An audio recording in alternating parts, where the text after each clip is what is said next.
En la lección número 6 vamos a estar hablando o continuando hablando acerca de Jesús como el gran maestro.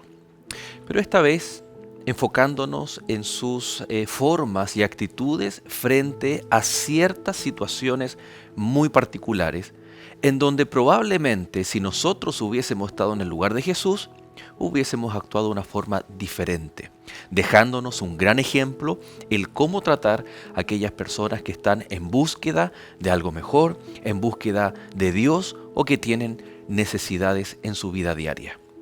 Pero no solamente en el ejemplo de Jesús al estar en este mundo, en su encarnación, sino también desde el mismo Génesis, desde la creación, cuando el hombre pecó, historias también del Antiguo Testamento, cómo Dios trató a aquel ser humano que comete errores, que comete pecados, y de qué se trata esta búsqueda del gran maestro, esta forma que Dios da a conocer su amor y su misericordia. Un lindo desafío para la lección de este capítulo. Bienvenidos.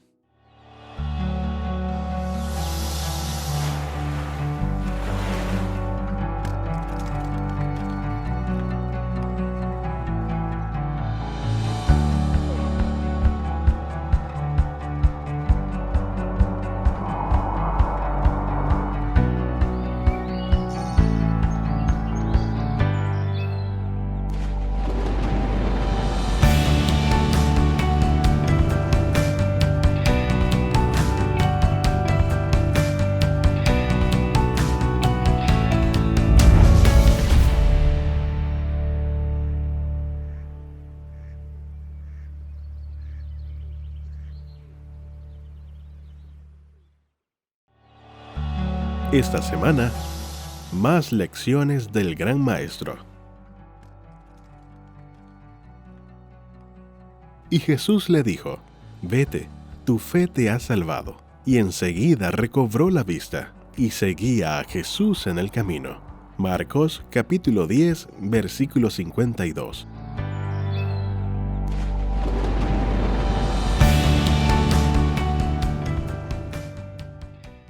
Un cordial saludo, queridos amigos, tal como decíamos en la introducción, ya nuestro sexto capítulo de esta temporada. Nos estamos aproximando ya a la mitad de la temporada y por supuesto nos da gusto saber cada semana a través de sus mensajes, a través de sus correos electrónicos, de que a pesar de lo que estamos viviendo, Dios está al control, Dios está con cada uno de ustedes. Gracias por hacernos parte con el equipo de lecciones de la Biblia de su vida, al contarnos cuáles son sus inquietudes, sus pedidos de oración, y cada semana estamos orando por ustedes, así como también agradecemos las oraciones que ustedes hacen por Nuevo Tiempo, por cada uno de nosotros.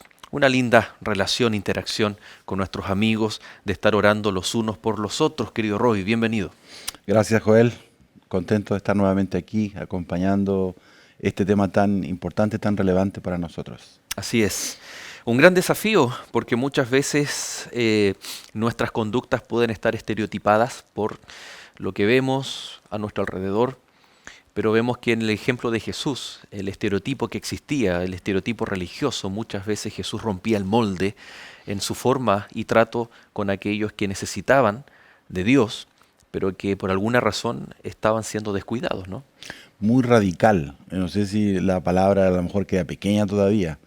La gente esperaba o esa deformación que el pecado había creado, se esperaba o no se esperaba quizás la respuesta que Jesús dio muchas veces, representando el carácter real y recuperando el carácter de Dios en el hombre. Sin duda, muchísimo que aprender de la forma como Jesús atendió a las necesidades de las personas. Y cada situación tenía su propio contexto, tenía su circunstancia, que tal vez motivaba estas respuestas o estas formas de Jesús, formas pedagógicas. Y no a todos les respondía de la misma manera. Correcto, pero tenía siempre el mismo objetivo, de Exactamente. enseñar algo, y no era un mero concepto, algo que Jesús quería dejar y que las personas lo recibían y generaba un cambio. Eso vamos a estar analizando, estudiando en el capítulo de hoy, y para eso, por supuesto, queremos comenzar con una palabra de oración. Les invitamos.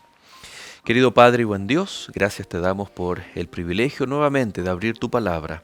Rogamos, Señor, que podamos comprender Y hoy nos vemos ante el desafío de poder imitar a nuestro Señor Jesús, de poder ver a nuestro gran Maestro y nosotros, Señor, también llevar estas enseñanzas del Evangelio, más que un contenido, llevando, Señor, a la persona de Cristo Jesús para que otros puedan ver en nosotros este tremendo privilegio. Gracias te damos y oramos en el nombre de Jesús.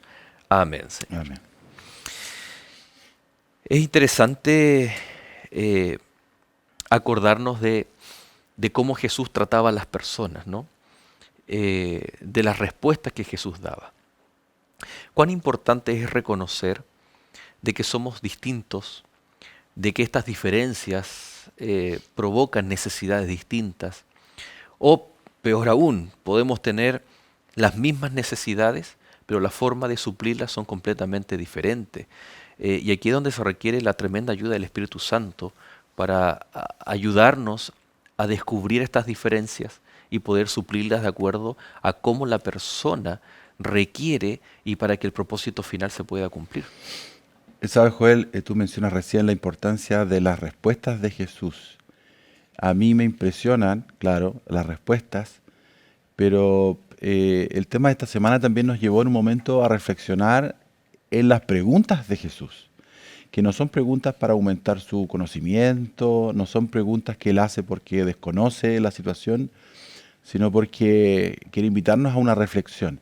Tiempo atrás estaba leyendo un libro sobre administración, no recuerdo el tema en particular, pero el autor mencionaba la importancia que para él tenían las preguntas. Y él decía que en las entrevistas de trabajo, porque normalmente una entrevista de trabajo la persona va preparada para que le pregunten, ¿no es cierto? Y se trata de evaluar a la persona con las respuestas.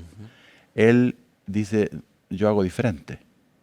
Y contaba el caso de una profesional que vino para un puesto importante en su empresa y él, en el momento que entró, se sentó, saludó y simplemente le dijo, aquí estoy, pregúntame lo que quieras. Y él decía, ¿cuánto se revela del conocimiento, de la capacidad, del razonamiento de las personas por las preguntas que uno hace? Y Jesús tiene respuestas a preguntas que son impresionantes y que nos ayudan a entender, y él explicó muchas cosas que le preguntaron, pero también fue muy asertivo con sus preguntas. Y la lección en algún momento nos lleva, ¿no es cierto?, a preguntas, ya en el Edén, cuando se encuentra con Adán y Eva escapando, ya hemos conversado sobre eso, ¿no? Cuánto el pecado cambia la percepción de Dios, las relaciones entre nosotros, y el hombre huyendo, y viene Dios y hace una pregunta, Y ¿no? aquí está la pregunta, ¿no? En Génesis 3:9 dice, más Jehová Dios llamó al hombre y le dijo, ¿dónde estás tú? Oh, qué pregunta. Es una pregunta muy, muy simple, pero yo creo que es una pregunta que todos tenemos que hacernos.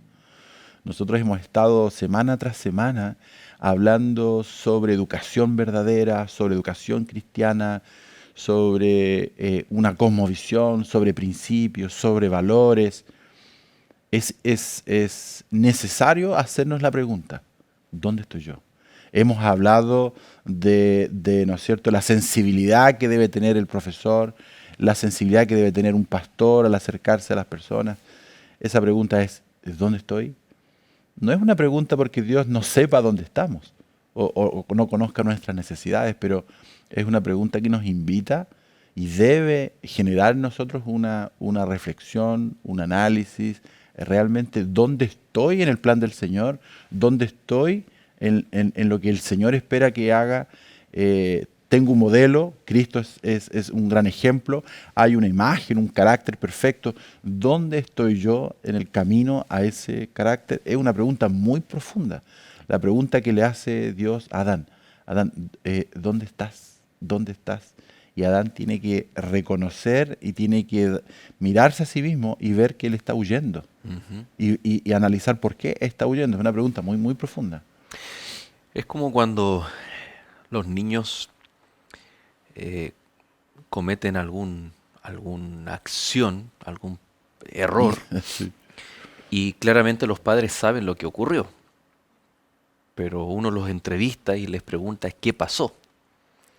Porque de alguna forma, tal vez, pedagógicamente o espiritualmente, en estos procesos espirituales, el poder hablar o externalizar aquello que estoy haciendo o que hice y que trae un cargo de conciencia, que trae un rencor, que trae la falta de perdón y que uno carga, y mucho, y humanamente es muy propio el ser humano, de cargar con eso en el corazón. El primer paso cuando uno logra externalizarlo ante una pregunta, ¿no? Y es lo que consciente o inconscientemente hacemos los padres con los niños. ¿Qué pasó aquí? Y uno sabe por qué está viendo el desastre, ¿no? Se ve las manchas de chocolate Se en la... ve ahí, en la- o el chocolate en las manos y en las paredes. ¿Qué pasó? Uno Claro. sabe, es muy evidente. Pero cuando un niño logra contarte, se está generando el vínculo de confianza, el vínculo en donde el niño está reconociendo que hizo algo malo y que por ende espera que haya una retribución también. O sea, confía en el perdón. Dando lugar a un reconocimiento también de haber Exacto. hecho O sea, algo. hay reconocimiento de lo que hice, pero a la vez sé que mi padre o mi madre me va a perdonar, pero también tengo que aceptar las consecuencias de lo que hice. O sea, la pregunta que Jesús le dice, ¿dónde estás? Involucra todos estos procesos que el ser humano tiene que vivir. Cuando nosotros hablamos entonces ahora de educación cristiana, no es solamente entregar contenidos, por ejemplo, salvación, plan de salvación, este es, y lo verbalizamos, ya sea en un estudio bíblico, ya sea en una clase de religión, o ya sea a través de esas acciones que nosotros hacemos y que van denotando la misión de la educación, sino que también debemos llevar a reflexionar a nuestros alumnos, a nuestros apoderados, a nuestra familia, a nuestros amigos también de la iglesia, con este tipo de preguntas, ¿no? Es que, ¿sabes, Joel? Va a ser muy difícil que alguien quiera salir de donde está o buscar un rumbo distinto en su vida si no se cuestiona primero, si no entiende claramente dónde está. Ujú. Entonces es una pregunta no solo para decir estoy detrás de un árbol o estoy escondido, sino para reconocer que donde estoy no es el lugar donde yo debo estar, mi condición no es la condición que yo debo tener, y entonces se genere un deseo, una necesidad de buscar un camino alternativo, una Ujú. salida. Entonces es una pregunta que nos invita a la reflexión, a la acción, a una confesión, si es necesario, y buscar un camino distinto. Es una pregunta que nos debe, a ver, que nosotros debemos llevar, invitar para que todos nuestros hijos la hagan, nuestros estudiantes la hagan, nuestros miembros de iglesia la hagan, reconozcan la necesidad que hay de un cambio. Porque si yo no entiendo realmente dónde estoy, va a ser muy difícil que yo busque o piense que necesito ir a dónde quiero llegar, ¿no? Vemos ahí en el capítulo 3 de que Jesús quería comunicar el plan de salvación, 3:15, ¿no? Quería dar esa buena noticia, el Evangelio. Pero tiene que comenzar con esa pregunta, una estrategia pedagógica para que tú puedas valorar Génesis 3:15. Primero, como tú bien dices, tienes que saber cuál es el diagnóstico, dónde estás tú. ¿Estás carente de ropa? Ok, yo suplo con vestiduras. ¿Estás carente de esa confianza que teníamos? Ahora hay miedo. Bueno, aquí está la garantía. ¿Estás carente de salvación? ¿Estás yendo a la muerte eterna? Aquí hay vida. Entonces, no podemos presentar, siguiendo el modelo de Cristo, ahí en el Génesis, no podemos presentar el beneficio, el resultado, si no está esa pregunta, ¿dónde estás? El reconocer que nuestra condición, o hacer ver al alumno, a las personas que nos toca practicar las enseñanzas bíblicas, no podemos mostrar algo si no está la necesidad de aquello, ¿no? Y la Eh, pregunta que hace Dios a Adán va acompañada de otras, y yo pienso que cuando Dios le pregunta, le hace la primera pregunta a Adán, ¿dónde estás? Jesús no está esperando una respuesta de una ubicación geográfica, Ujú. está esperando, yo creo Una que Jesús condición. cuando le dice, ¿dónde estás? Le está preguntando qué has hecho, pero Adán responde la pregunta muy concreta y trata de responder y le dice, no, te oí Ujú. caminando, entonces me escondí.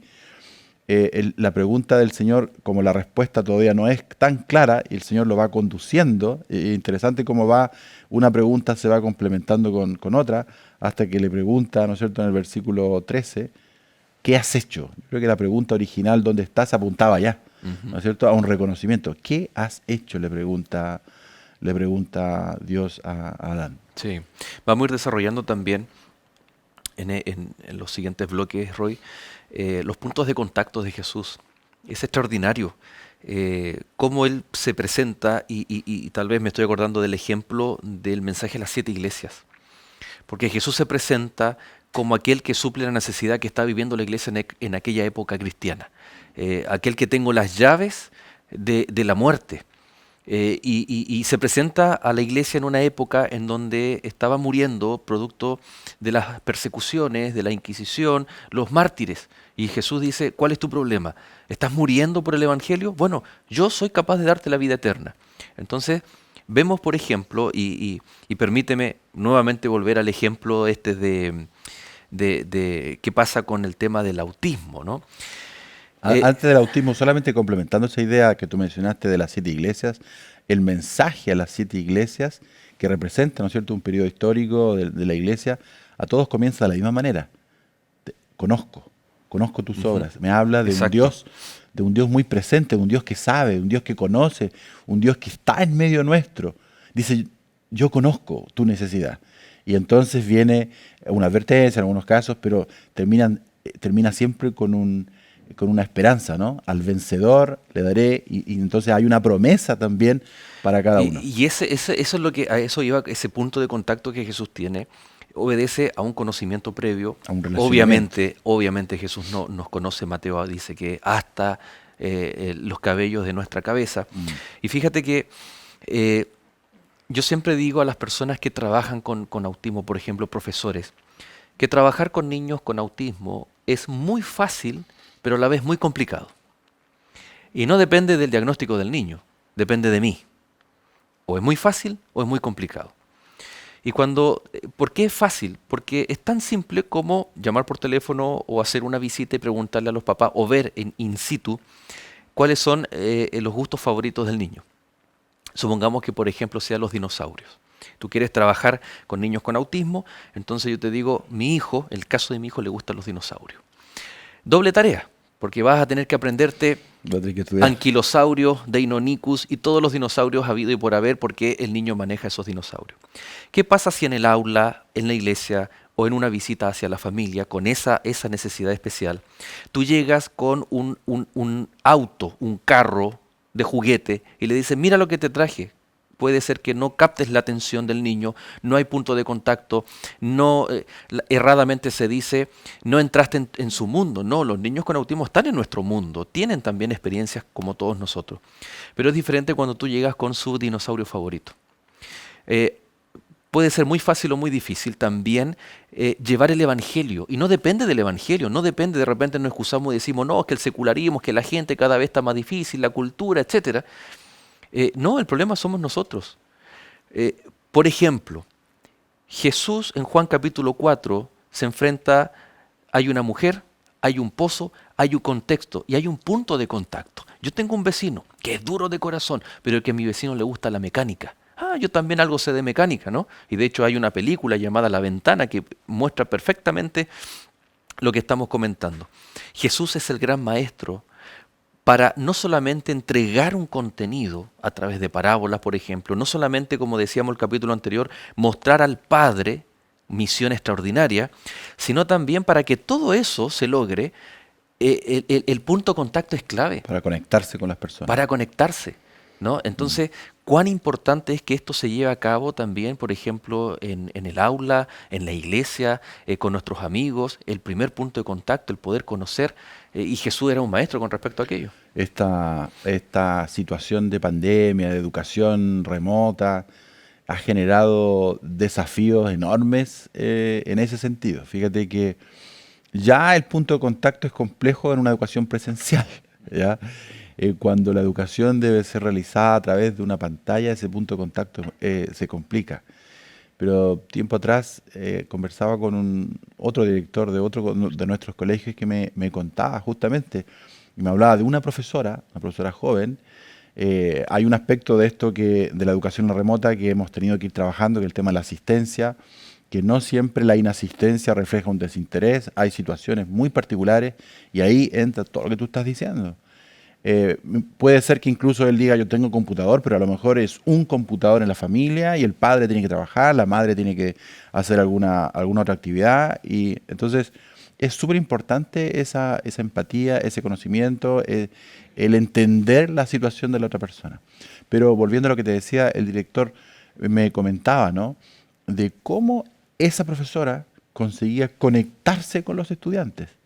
Y no era quizás por un dominio de todo el contenido, ni siquiera tecnológico, era una profesora que está cumpliendo su primer año de enseñanza, o sea, tiene de ser profesor, tiene en un sentido todas las de perder frente a una realidad que es totalmente nueva para ella.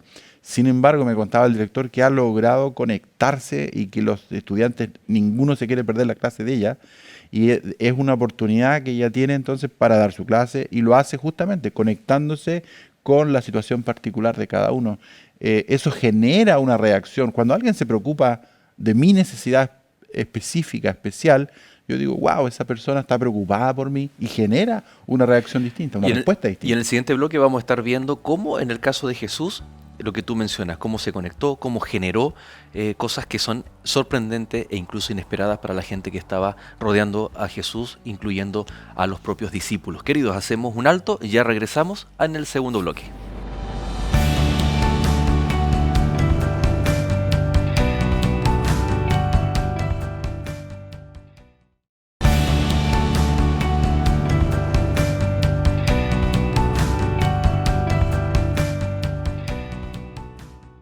Y retomando ya nuestro programa, entrando en nuestro segundo bloque, estamos hablando de Jesús como el gran maestro, continuando incluso lo que habíamos conversado en el capítulo anterior. Dicho de paso, le invitamos para que usted también pueda acceder a ese capítulo desde nuestra plataforma desde YouTube. Ahí usted le pone me gusta, nos puede dejar su comentario de dónde nos está sintonizando y por supuesto compartir aquellos videos a través de redes sociales donde podemos compartir esperanza, mensajes también con nuestros amigos. Esa de paso es otra oportunidad que nos ha dado esta situación, ¿no es cierto? Esta cuarentena, la manera de compartir el mensaje que quizás no lo estábamos haciendo, ¿no? Correcto. Decíamos en el capítulo o en el bloque anterior que los puntos de contacto son fundamental, el poder adaptarse a la realidad, a la condición, a la situación que la persona está viviendo. El ejemplo de Génesis 28 es extraordinario, en donde vemos a Jacob, que después de engañar a su propio padre por la primogenitura, amparado también por su mamá, él tiene que huir. Es una huida bien especial, es una huida terrible al saber que su hermano por mucho tiempo lo había estado buscando. En ese contexto, en medio de esa noche oscura, cansancio, porque uno se pregunta quién puede estar tan cansado o tan angustiado para poner una piedra como almohada, cuando siempre, al menos yo soy maniático de las almohadas y tengo la mía, y ¿dónde está la mía? Y mi esposa me dice, pero usa otra. No, tiene que ser la... Y me cuesta pensar, ¿no? Pero la verdad que el contexto es interesante. Jacob sentía algo y recibe un mensaje divino a través de un sueño, una visión, que viene a suplir esa necesidad y que viene a traer una enseñanza tremenda y genera en él, cuando despierta, él realiza algo para dejar un conmemorativo de su experiencia en donde Dios lo había buscado, suple su necesidad y vemos ahí un punto de contacto tremendo, ¿no? Sabes, esta situación, esta experiencia de Job, en un sentido muy parecida a la de Adán y Eva, ¿no? Adán y Eva desconfiando de Dios y escuchando a la serpiente, comen del árbol, cambia la perspectiva de Dios y comienzan a huir y se comienzan a separar, a alejar de Dios y a esconderse. Como mencionas tú aquí en Génesis 28, vemos la misma situación. Vemos a Jacob que vive en un entorno familiar, habrán tenido sus situaciones, pero finalmente estaba la familia reunida, juntos, los padres, los hijos, y ocurre el engaño, y entonces Jacob comienza a huir. Yo no sé si en algún momento Dios habrá sido explícito con la pregunta, pero sin duda Jacob tuvo que responder esa pregunta: ¿dónde estás? Y la respuesta de Dios es muy parecida a la respuesta que le dio también Dios a Adán y Eva. En Génesis 3:15, cuando le da un mensaje de esperanza, a Jacob se le presenta ese mensaje de esperanza ahora de una forma mucho más clara. Él ve una escalera, ve Dios, ve ángeles ministrando y ve esa reconciliación de la que hablábamos, ¿no es cierto?, en el capítulo anterior, de Dios obrando y creando un puente entre Dios y el hombre. Es un mensaje muy, muy bonito. Fíjate que el verso 17 dice, y tuvo miedo y dijo, cuán terrible es este lugar. Independiente de la descripción del lugar, que dicho de paso no se da en estricto rigor en la Biblia, lo terrible es haberse alejado, lo terrible es el ser un fugitivo, el huir, pero luego viene la promesa que Dios le da y le dice, yo he estado con tus padres y voy a estar contigo. E hizo Jacob voto, leo el verso 20, diciendo, si fuere Dios conmigo y me guardare en este viaje en que voy y me diere pan para comer y vestido para vestir, y si volviere en paz a casa de mi padre, Jehová será mi Dios. Es decir, hay un mensaje que se transmite que viene a suplir una situación, una circunstancia, una carencia que él está teniendo, carencia de perdón, de reconciliación, no solamente con su hermano, su padre, sino con Dios, y Dios no lo abandona. Dios utiliza el contexto para elaborar una estrategia pedagógica y enseñar algo de por vida. Y esa es no es un mensaje descontextualizado, claro. Tiene mucho que ver con lo que se está viviendo en el momento. Y es lo que el Señor espera de nosotros. Cuando leíamos y comentábamos en el capítulo anterior con respecto a la reconciliación, que Dios estaba reconciliando al mundo por Cristo, y ahora tenemos esa misión nosotros, esto que Dios hace con Jacob es lo que espera de nosotros. Cuando nos encontramos con alguien que de pronto ha cometido un error, ha cometido algo que no es correcto, que está sufriendo, que está huyendo, nuestra actitud, nuestra forma de tratarlo es esa, es llevarle un mensaje de esperanza, intentar buscar una reconciliación y no un juicio, no un apartarlo, ¿no es cierto?, sino todo lo contrario, buscar maneras y mostrar que hay una esperanza, que hay una escalera, que hay un Dios que está queriendo conectarse con nosotros. Y fíjate que dice, termina esta historia y dice, y esta piedra que he puesto por señal será casa de Dios, y de todo lo que me dieres, el diezmo apartaré para ti. Es decir, hay un pacto, un voto, hay una alianza, ¿no? En donde la misma piedra que tal vez simbolizaba el cansancio, la angustia, la preocupación de Jacob, ahora es una piedra que es una señal de que Dios vino a suplir mi necesidad. Me entrega un mensaje de esperanza, es un mensaje también que cumple una misión. Porque te imaginas si Jacob hubiese desviado su camino, el linaje del Mesías, la promesa del Mesías se ve interrumpida, aunque Dios de alguna otra forma se lo hubiese arreglado para cumplir el propósito final. Pero Jacob se hubiese autoexcluido de esta bendición de ser parte del linaje del Mesías. No obstante, esta relación tan personal, esta gratificación que el hombre da por este mensaje que viene de parte de Dios, por el trato del gran maestro para cada uno de nosotros, termina y dice, y todo lo que me dieres, el diezmo apartaré para ti. Es decir, una señal externa y concreta del relacionamiento espiritual que yo tengo con Dios. Y en este caso es el diezmo, ¿no? Viene a ser el elemento que viene a ratificar lo que espiritualmente se vive con el Señor. Es un reencuentro finalmente con lo que el Señor espera. Hay algo, Joel, que a mí me preocupa y que muchos podemos estar huyendo sin saberlo. Alguien dijo que hay algo peor que estar perdido, y eso es no saber que estoy perdido. Hay un desafío grande en el sentido de que alguien puede estar huyendo, las personas pueden estar huyendo y ellas no lo perciben. Y de alguna manera nosotros tenemos y que obviamente no es con un juicio, no es con una exposición. Jesús trataba a las personas de una manera tan increíble cuando están en esos momentos previos a la muerte de Jesús y María, ¿no es cierto?, lo unge y están, ¿no es cierto?, Judas y hacen un juicio de María y Jesús a cada uno de ellos le habla y le da una palabra sin exponerlos, pero una palabra entre comillas de reprensión, pero también un mensaje de esperanza. A María lo que ella necesitaba escuchar, a Judas lo que ella necesitaba escuchar. Yo quedo impresionado y es un llamado para nosotros estudiar justamente la vida de Jesús, el gran maestro, para imitar su ejemplo. No obstante, ¿habrán excepciones?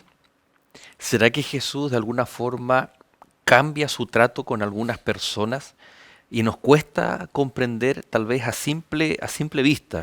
Y cuando vamos a Mateo capítulo 15, del verso 21 en adelante, dice que una mujer cananea, y siempre hay que tener en cuenta el contexto, ¿no?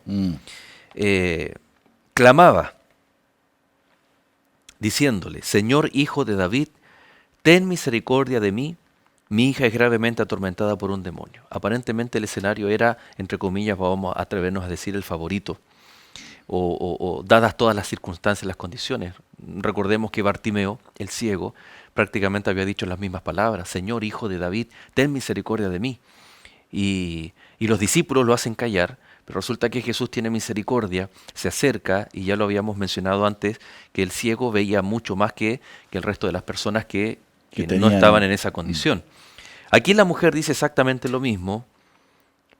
No era cualquier tipo de enfermedad, sino que era una posesión demoníaca, pero Jesús no le respondió palabra, y entonces acercándose a sus discípulos le rogaron diciendo, despídela, pues da voces tras nosotros. Parece una indiferencia, ¿no? Y alguien podría decir, pero con la mujer junto al pozo fue completamente diferente. Con la mujer que tenía el flujo de sangre fue completamente diferente en relación a esta mujer cananea. Con la mujer que fue sorprendida en pecado, la mujer adúltera, Jesús no la condena. Si bien no hay una condena, hay palabras de amor.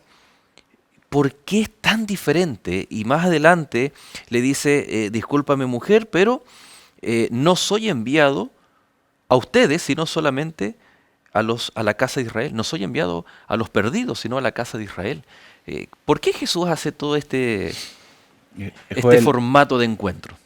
Lo que yo encuentro aquí, en el contexto, como tú bien decías, es otra estrategia pedagógica de Dios, en este caso de Jesús. Quizás, de hecho, la lección no era para la mujer. La lección más importante era para los discípulos que lo estaban acompañando. Ya habíamos dicho, ellos tenían ojos pero no veían. Jesús había estado con ellos en Judea, había sido rechazado por el pueblo, Jesús había ido un poco más hacia el norte, había estado en Galilea, había sido también rechazado de Galilea, y en este momento nos dice, Jesús salió de Galilea, dice el verso 23 o 21, 23, y se dirigió al norte, a la región de Tiro y Sidón. O sea, sale alejándose, ¿no es cierto?, de aquellos a quienes él vino primero, judíos, a aquellos que estaban en Galilea, de aquellos que se esperaba una respuesta más clara de aceptación del mensaje de Jesús. Y Jesús se dirige a una región donde él lleva a sus discípulos para mostrar que su misión no es solo para estos de acá. Y que los mismos judíos eran tan exclusivistas que decían o pensaban que la salvación no alcanzaba para, en este caso, los paganos. Entonces yo entiendo estas respuestas de Jesús que nos descolocan un poco, porque incluso la compara con un perrillo en un momento, como una estrategia, como dándoles la razón a aquello, a ese pensamiento que tienen los discípulos, a esos prejuicios que ellos tienen. Y yo me imagino a los discípulos confirmando, ¿no es cierto?, con Jesús, eso mismo, Señor. Efectivamente, qué mal ¿no es cierto?, ella está actuando. Y de pronto Jesús, que conoce la fe de la mujer, ¿no es cierto?, Jesús da vuelta al mensaje y ahora se dirige a la mujer, la sana. Y en ese mismo acto, no sé si los terminó de sanar, pero por lo menos le da una lección impresionante a sus discípulos. Y le dice, ¿no? Apreciada mujer, le dice en el verso 28, le dijo Jesús, tu fe es grande, se te concede lo que pides. Y al instante la hija se sanó.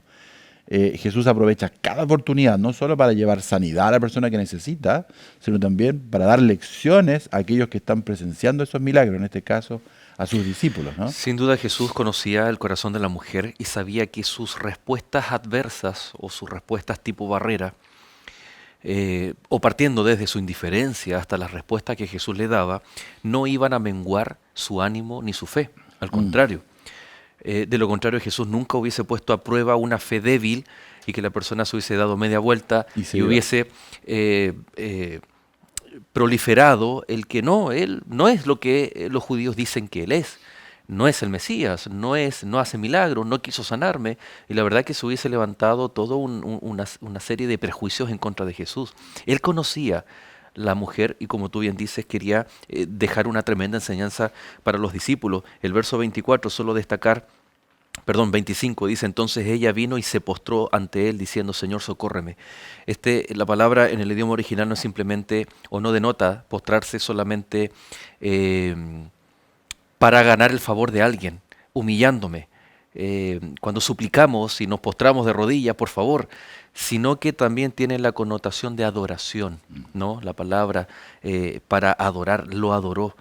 Y los discípulos debían entender de que había gente, tal como la mujer samaritana, de que estaba dispuesta a conocer, a aprender, a vivir una experiencia renovadora y salvífica con Jesús, y que ellos también eran verdaderos adoradores. No, y nuevamente, yo sé que el bloque ya está por cerrar, pero nuevamente Jesús muestra que hay, entre comillas, ciegos que están con una mejor visión que los propios discípulos, ¿no? Así es.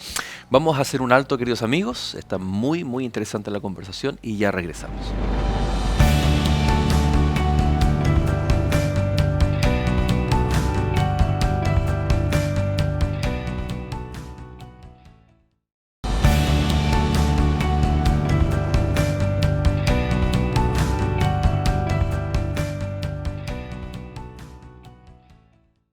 Si nunca has estudiado las enseñanzas del apóstol Pablo o si tienes un conocimiento de ellas y deseas profundizarla, aquí tenemos un excelente material para ti. Se trata de esta guía de estudio en formato DVD llamada Pablo, el mensajero de la cruz. Para solicitarla, llama a los números que aparecen en pantalla o escríbenos a nuestro correo electrónico y la recibirás de forma totalmente gratuita. Continúa en la sintonía de Lecciones de la Biblia.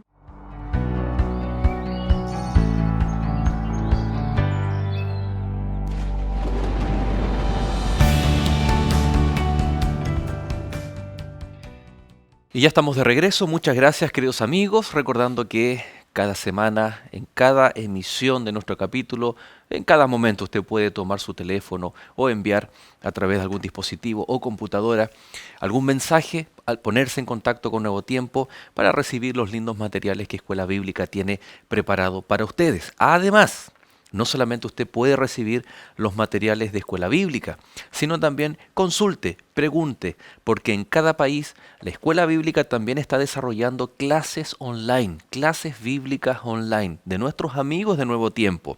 Ahí están nuestros voluntarios, nuestros coordinadores de clase bíblica, con muchos más amigos, en donde de diferentes latitudes, diferentes regiones de su país, podemos estar interactuando con la Biblia en la mano, con el material que usted ya conoce y que va a estar llegando completamente gratis a su domicilio o donde usted disponga que se lo enviemos.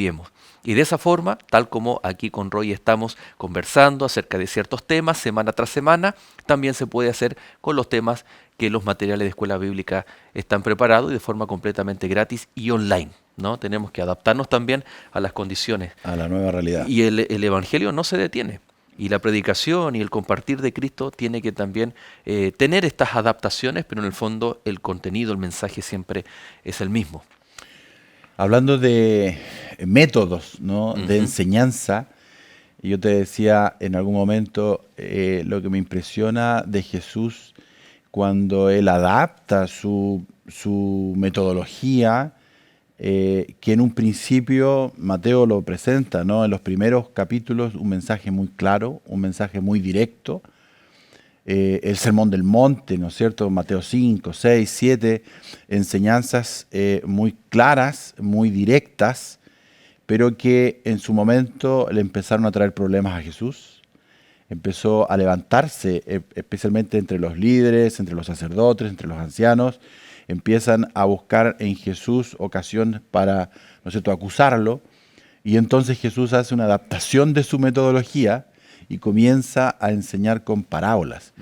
Eh, Sabes que esto de las parábolas, brevemente, es algo que a mí me impresiona. Siempre había pensado que la parábola era un instrumento, un método que el Señor usaba o que Jesús usó para explicar, para que se entiendan mejor las cosas. Yo creo que hay un poco de eso, pero lo que uno entiende aquí es que Jesús adapta su método un poco para que las cosas no se entiendan tan claramente. La parábola, si bien hoy muchas nos parecen muy simples, no eran entendidas por la mayoría. Y exigen de quien escucha un estudio un poco más profundo, un análisis más profundo. Y ahí también hay un desafío.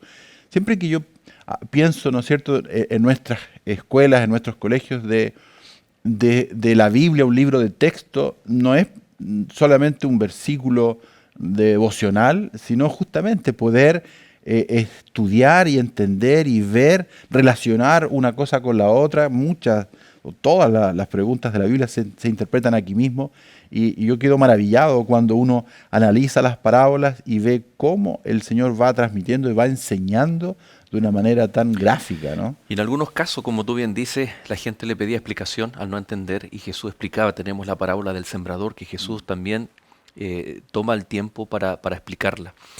Eh, es importante que el pueblo reconocía a Jesús como maestro.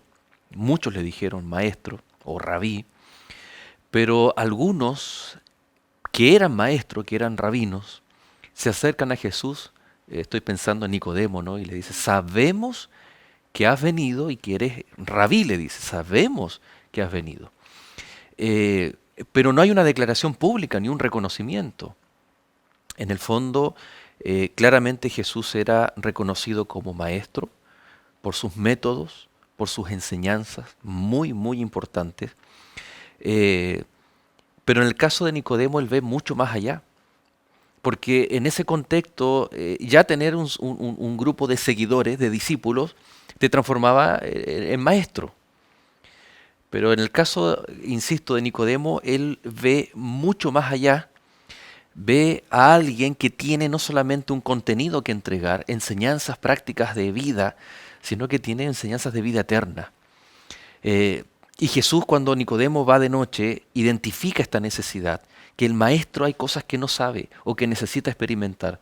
Y él comienza a hablar, maestro, sabemos que... Y Jesús le dice, mira amigo, tienes que nacer de nuevo. Ajá. Tienes que nacer de nuevo. Es decir, tú has venido aquí a buscar algo que todo el aprendizaje, que todo lo que tú haces por tu oficio o vocación, no te llena. Es decir, podemos estar dedicados a la enseñanza, ya sea formal o ya sea informal. Me refiero cuando damos un estudio bíblico, o formal cuando soy pedagogo, soy educador, pero puedo estar en la condición de Nicodemo y tal vez me falta vivir esa experiencia con Cristo y luego transformarme en un maestro igual a Cristo. Sabes que, Joel, esa experiencia de Nicodemo nos enseña muchas cosas, ¿eh? Él se acerca y se presenta con un conocimiento, sin embargo lo hace escondido. Un aspecto que a mí me impresiona de esa historia, de ese encuentro de Jesús, de ese contacto, ¿no?, individual y específico que él hace con con Nicodemo es que Jesús va al punto. Y yo a veces pienso en el método de Cristo, ¿no? Y que nosotros podemos quedarnos a mitad de camino, podemos relacionarnos con las personas, podemos atender sus necesidades y quedarnos ahí. Y transformarnos en una ONG, ¿no es cierto?, que ayuda a la comunidad, como muchas lo hacen, pero no finalmente llevarlos a tener ese encuentro con Cristo que produzca ese nuevo nacimiento. Jesús no perdió la oportunidad y entonces siembra la semilla. Y lo digo de esta manera porque la lección también en algún momento esta semana nos hablaba de eso, de que esto tiene un tiempo. Hay un crecimiento, hay un desarrollo. Nicodemo sabemos que después fue escondido al principio y le llevó un tiempo madurar, entender esa lección del maestro. El maestro lo respeta, el maestro le da su tiempo. Y esa semilla que el maestro planta en un momento ya con Jesús fallecido, ¿no?, muerto, germina y Nicodemo se transforma en un líder que sostiene, que guía y que sin duda permitió que la iglesia cristiana surja como lo hizo. Me llama la atención y lo importante nosotros como profesores, como pastores, como padres, entender que hay un tiempo, hay un crecimiento, pero que eso debe ocurrir, ¿no es cierto? La lección hablaba la importancia de ir progresando en el tipo de alimento que consumimos. Usa ese ejemplo, ¿no? Nicodemo pasó un tiempo, él fue y fue consumiendo seguramente las experiencias de Jesús en el día a día, las cosas que él veía y le contaban, hasta que finalmente llegó a tener ese nuevo nacimiento que Jesús le había dicho que era necesario. Correcto. Lo mismo ocurre con los discípulos, ¿no? No es algo instantáneo. Es un proceso que hasta se ve reflejado en el último día cuando Jesús asciende al cielo. Y ellos siguen teniendo dudas, inquietudes, pero que el Espíritu Santo iba a ser clave en este proceso formativo que Jesús llevó a cabo con los discípulos. Ahí también hay algo interesante, ¿no? Jesús como maestro y los discípulos. ¿Cuál es la diferencia entre discípulo y alumno?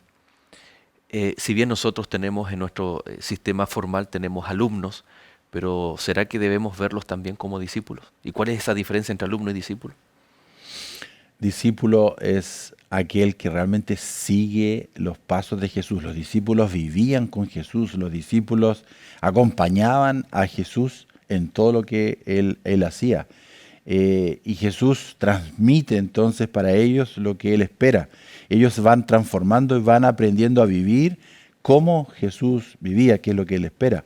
Y finalmente esos discípulos se transforman después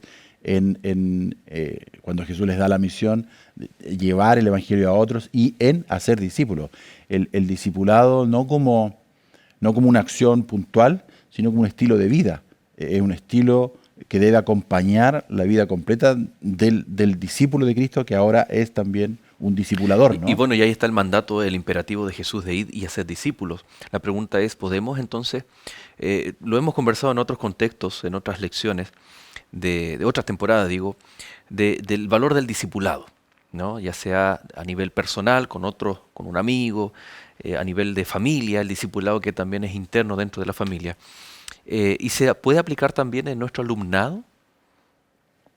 Nosotros ya hemos conversado en capítulos anteriores que lo que más impacta la vida de los estudiantes, los alumnos, no es el conocimiento, si bien uno admira a la persona que conoce, sino son aquellos aspectos que me llegan y cuando el profesor se conecta con mi situación, con mi realidad, con lo que yo siento, y ese profesor deja marcas. En una escuela claramente hay un espacio muy grande para el discipulado. Para yo vivir, ¿no es cierto?, el cristianismo, y ojo, estamos usando la palabra cristianismo, es decir, imitar a Cristo de tal forma que ellos puedan imitarlo. Y yo poder ser un ejemplo sin tener que a lo mejor enseñarles y decirles haga esto, sino por mi ejemplo de vida, enseñarles a ellos. Y en el acto de hacerlo, no solo voy a estar generando una transformación en ellos, sino que ellos van a ser motivados para hacer lo mismo con otros. Y ahí está ese efecto multiplicador del discipulado, ¿no? Y qué interesante, Roy, que Pablo cuando enumera los dones espirituales, él cuando habla acerca de los ministros, los pastores, dice pastores y maestros, como un todo. Podemos también hablar de profesores y maestros. El profesor es el que entrega el contenido, el que estudió pedagogía, pero maestros, todos podemos ser maestros, imitadores de Cristo Jesús. Hemos hablado de puntos de contacto, de suplir necesidades, hemos hablado incluso de los métodos de Cristo, pero que eran para apuntar, para buscar esa adoración, buscar esa conversión que sin duda alguna el Espíritu Santo es el que permite, cuando nosotros trabajamos en la obra de enseñanza, formal o informal, como hijos de Dios, sin duda alguna los resultados van a ser los mismos, por qué no decirlo, que tuvo Cristo en esta tierra. Gracias, Joel. Efectivamente, yo tengo esa misma convicción. El Señor Jesús nos ha dejado un ejemplo muy claro de cómo nosotros debemos continuar con esa misión que Él nos dejó. Así es. Jesús es conocido dentro de los evangelios como la luz. Jesús alumbra, Jesús vino a alumbrar el mundo.